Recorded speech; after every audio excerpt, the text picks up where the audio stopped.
তুমিও কি মাইনক্রাফট এই সেটিংয়ে খেলছো আর ভাবছো একদিন ঠিকই প্রো হয়ে যাবে? তাহলে এটা মোটেই সম্ভব নয়, কারণ এই সেটিংয়ে প্রো তো তুমি হতে পারবে না, চাইলে নুব হতে পারো। তো আজকে আমি তোমাদেরকে দেখাতে চলেছি টপ 13 সেটিংস যা দিয়ে তুমি পিভিপি এর সাথেও বিল্ডিংও অনেক প্রো হতে পারবে। তো কথা না বলে শুরু করা যাক। তো আমাদের মাইনক্রাফটের ইন্টারফেস কিছু এরকম দেখায়। এখানে আমাদের বাম সাইড উপর দিক দিয়ে আমাদের হার্ট এবং ডান সাইডে আমাদের হাঙ্গার বার একটু বেশি বিয়ার্ড দেখায়। তো এটা আমি ঠিক করতে পারবো। ঠিক করার জন্য সিম্পলি তোমার চলে যেতে হবে সেটিংসের ভিতরে। সেটিংসে যাওয়ার পর ভিডিও অপশনে, তো এখানে আসার পর নিচে একটু স্ক্রল করবে, করার পর এখানে দেখবে ইউআই প্রোফাইল নামের একটি অপশন আছে। তো সিম্পলি এটার ভিতর ক্লিক করবে। এখানে ক্লিক করার পর এখানে তুমি পকেট এবং ক্লাসিক নামের দুটি অপশন পেয়ে যাবে। তো সিম্পলি ক্লাসিকের ভিতর ক্লিক করে এটা ক্লাসিক করে নেবে। এখন দেখো তোমার হাঙ্গার বার এবং হার্ট দুইটাই এক্সপিবারের সাথে এসে পড়েছে, যেটা একটু জাভারিশনের ফিল দেয়। তো এটার সাথে চলে যাই আমরা 2 নম্বর সেটিংসে। তো এই সেটিংসটা একটু অন্য ধরনের, যেটা একটু বিয়ার্ড দেখায়। তো যেটার ভিতরে রাইট ক্লিক এবং লেফট ক্লিক একসাথেই। তো এই সেটিংস চেঞ্জ করার জন্য তোমরা চলে যাবে টাচ কন্ট্রোলে। তো এখানে control custom mode pay click করবে। তো এখানে তোমরা 3টি অপশন পেয়ে যাবে। আমি সাজেস্ট করব একদম 3য় নাম্বারটা রাখতে, কারণ 3য় নাম্বারটার ভিতরে পিভিপি এবং বিল্ডে অনেক সাহায্য করে। তো এটার সাথে চলে যাই আমরা 3 নাম্বার সেটিংসে। তো সিম্পল তুমি টাচ কন্ট্রোলে ক্লিক করবে, তারপর এখানে ক্লিক করার পর তুমি তোমার বাটন যেখানে খুশি সেখানে তুমি সেট করতে পারবে। তো এটা আমি চেঞ্জ করব না, কারণ এই সেটিংটাই আমার হাত বসে গেছে। তো তোমরা চাইলে তোমাদের মন মতো কাস্টমাইজ করে খেলতে পারো। তো এটার সাথে চলে যাই আমরা আমাদের 4র্থ নাম্বার সেটিংসে। তো তোমরা দেখেছো যে অনেকেই তাদের এক ক্লিকে ক্যামেরা পার্সপেক্টিভ চেঞ্জ করে ফেলে। এটা তুমিও করতে পারবে। তার জন্য তোমার চলে যেতে হবে সেটিংসে যাওয়ার পর টাচ কন্ট্রোলে এখানে তুমি নিচে শো ক্যামেরা পার্সপেক্টিভ বাটন পেয়ে যাবে। তো সিম্পল এটা অন করে দেবে। অন করার পর এখানে উপরে দেখবে একটি আইসের মতো অপশন আছে। তো সিম্পল এটা ক্লিক করলে তুমি ফার্স্ট পার্সন এবং সেকেন্ড পার্সন ইজিলি যেতে পারবে। তো এটার সাথে চলে যাই আমরা আমাদের 5ম নাম্বার সেটিংসে। তো এখানে স্প্রিট ইউজিং দ্য জয়স্টিক নামের একটি অপশন পেয়ে যাবে। তো সিম্পল এটা অন করে দেবে। তো এতটুকু করার পর এখানে দেখো একটি বাটন ছিল, ওইটা চলে গেছে। এটা করার পর তুমি এই বাটনটা ক্লিক ছাড়াই দৌড়াতে পারবে এবং পিভিপির ভিতর এটা অনেক সাহায্য করবে। তো আমাদের 6 নম্বর যে সেটিংটা আছে ওইটা দিয়ে তোমাদের গেম প্লে একটু সুন্দর হতে পারে। আমি দেখাচ্ছি কি করে।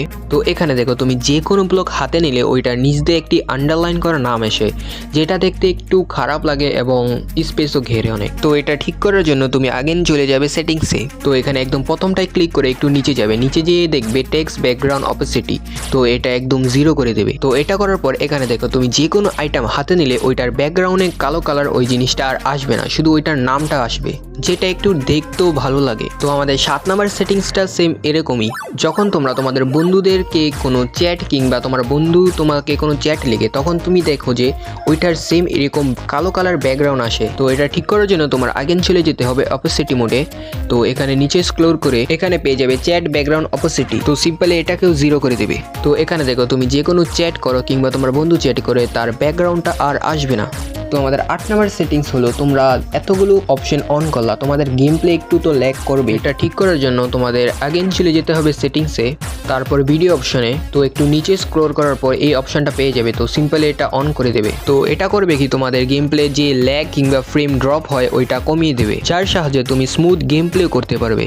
তো 9 নম্বর যে সেটিংসটা আছে ওইটা যদি তোমরা ভালো করে শিখে নাও কীভাবে ব্যবহার করতে হয়, তাহলে তোমাদের প্রো হতে কেউ আটকাতে পারবে না।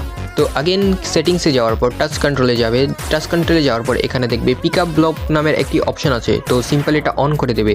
তো এতটুকু করার পর এখানে দেখো তোমার একটি নতুন বাটন অ্যাড হয়ে গেছে। তো এটা করবে কি, তোমার ইনভেন্টরি যদি আলাদা আলাদা কোনো ব্লক থাকে, ওইটা তুমি এক ব্লক ব্যবহার করতে থাকো, তোমার ব্লক হাত থেকে শেষ হয়ে যায়, তাহলে তুমি ওই ব্লককে ক্রস ইয়ার নিয়ে এই বাটনটা ক্লিক করলে তোমার ওই ব্লক তোমার হ্যান্ডে এসে পড়বে, তোমার ইনভেন্টরিও খোলা দরকার নেই। তো এটা তোমাদের পিভিপি এবং বিল্ডে অনেক সাহায্য করবে। তো আমাদের 10 নম্বর সেটিংটা হলো কোঅর্ডিনেট। তো তোমরা অনেকে নিজেদের বেস ভুলে যাও, পরে খুঁজেও পাও না, তার জন্য তোমাদের চলে যেতে হবে অ্যাগেন সেটিংসে, তারপর গেমিংয়ে। তো এখানে পেয়ে যাবে শো কোঅর্ডিনেট এবং শো ডেট প্লেট। সিম্পলি এই দুইটা অন করে দেবে। তো অন করার পর এখানে তোমাকে কোঅর্ডিনেট দেখাবে, তুমি যেই জায়গায় আছো তার কোঅর্ডিনেট দেখাবে, আর নিচে তোমার কতদিন তুমি এই ওয়ার্ল্ডে সার্ভাইভ করেছো ওই ডেটটা দেখাবে। তো এটার সাথে চলে যাই আমরা আমাদের 11 নম্বর সেটিংসে। এখানে দেখো তোমার বন্ধু যখন তোমার থেকে কোঅর্ডিনেট চায় তখন তোমার পুরো কোঅর্ডিনেটটা লিখে তোমার বন্ধুকে পাঠাতে হয়। তো এখন আর এরকম করতে হবে না, কারণ তুমি এটাও ফিক্স করতে পারবে। তো এটা ফিক্স করার জন্য তোমার সিম্পলি চলে যেতে হবে সেটিংসে। তো যাওয়ার পর নিচে একটু স্ক্রল করবে, করার পর এখানে দেখো ক্রিয়েটার নামের একটি অপশন আছে। তো সিম্পলি এটা ক্লিক করার পর প্রথম যে অপশনটা আছে সিম্পলি ওইটা অন করে দেবে। করার পর এখানে তুমি চ্যাট খুলে নেবে এবং উপরে দেখো তোমার কোঅর্ডিনেট কপি এবং যে লোকেশন আছে ওইটা পাঠানোর অপশন আছে। তো সিম্পলি এটা দিয়ে তোমার বন্ধুকে তুমি সহজেই কোঅর্ডিনেট পাঠিয়ে দিতে পারবে। তো আমাদের 12 নম্বর সেটিংস হলো তোমরা যখন তোমাদের আর্মারকে এনচারমেন্ট করো সেটা একটু গ্লো কম করে বেডরক এডিশনে। তো ওইটা ফিক্স করার জন্য তোমাদের আগেই চলে যেতে হবে সেটিংসে। তো এখানে একদম উপরের অপশনে ক্লিক করার পর এখানে দেখবে গ্লোয়িং স্ট্রেংথ নামের একটি অপশন আছে। তো এটা একটু বাড়িয়ে দেবে, এটার সাথে এটার উপরে যে অপশনটা আছে ওইটাও একটু বাড়িয়ে দেবে। আমি তোমাদের সাজেস্ট করবো যে এটা 75 এবং এটা 55 রাখতে। তো এটা যতবার হবে তোমাদের আর্মার তত গ্লোয়িং করবে। আমি সাজেস্ট করবো এটা একটু কম রাখতে, কারণ এটা তোমাদের গেম প্লে একটু ল্যাগই করে দেবে। তো এর সাথে চলে যাই আমরা আমাদের 13 নম্বর সেটিংসে। তো তোমরা অনেকে পিভিপি করতে পছন্দ করো, তার জন্য তোমাদের এফওবি অনেক হাই করতে হবে। তার জন্য তুমি আগে চলে যাবে সেটিংসে যাওয়ার পর এখানে ভিডিও অপশনে এসে পড়বে। এই ভিডিও অপশনে আসার পর এখানে নিচে দেখবে এফওবি। তো আমি সাজেস্ট করব তোমরা এটা 70-এর ভিতরে রাখতে, কিন্তু তোমরা যদি একটু এক্সট্রিম লেভেলের চাও তাহলে তোমরা এটা 110 কিংবা 100-এর ভিতরে রাখতে পারো। আমি তেমন পিভিপি করি না, তার জন্য এটা আমি 70-এর ভিতরে রাখবো। তোমরা চাইলে তোমরা এটা নিজের মোতাবেতে রাখতে পারো। তো এর সাথে চলে যাই আমরা আমাদের 14 নম্বর সেটিংসে। তো আমাদের বেডরক এডিশনে ক্রস হেয়ার যে ব্লকে রাখা হয় ওই ব্লকটা একটু এরকম সাদা কালারের গ্লোয়িং করে। তো এটাও জাভা এডিশনের মতো করতে চাইলে তোমার আগে চলে যেতে হবে সেটিংসে যাওয়ার পর তুমি সিম্পলি চলে যাবে ভিডিও অপশনে, একটু নিচে স্ক্রল করবে, নিচে দেখবে একটি আউটলাইন সিলেকশন নামের একটি অপশন আছে। তো সিম্পলি এটা অন করে দেবে। এটা করার পর তোমার জাভা এডিশনের মতো এখানেও তোমার কালো কালার একটি আউটলাইন চলে এসেছে। তো এটার সাথে তোমার পিভিপির সাথে বিল্ডিং করতেও একটু ইজি হবে এবং দেখতেও জাভা এডিশনের মতো লাগে। তো এই সেটিংগুলো অ্যাপ্লাই করলে তোমার গেম প্লে সহজ হবে, কিন্তু ইমপ্রুভ তোমার নিজেরই করতে হবে, কারণ এই সেটিংগুলো তোমার গেম প্লে করতে সাহায্য করবে, প্রো নয়। তো এখনই এই সেটিংগুলো দিয়ে তুমি প্র্যাকটিস করা শুরু করে দাও। আশা করি এই ভিডিওটি দেখার পর তোমার মাইনক্রাফট গেম প্লে অনেকই ইমপ্রুভ হবে।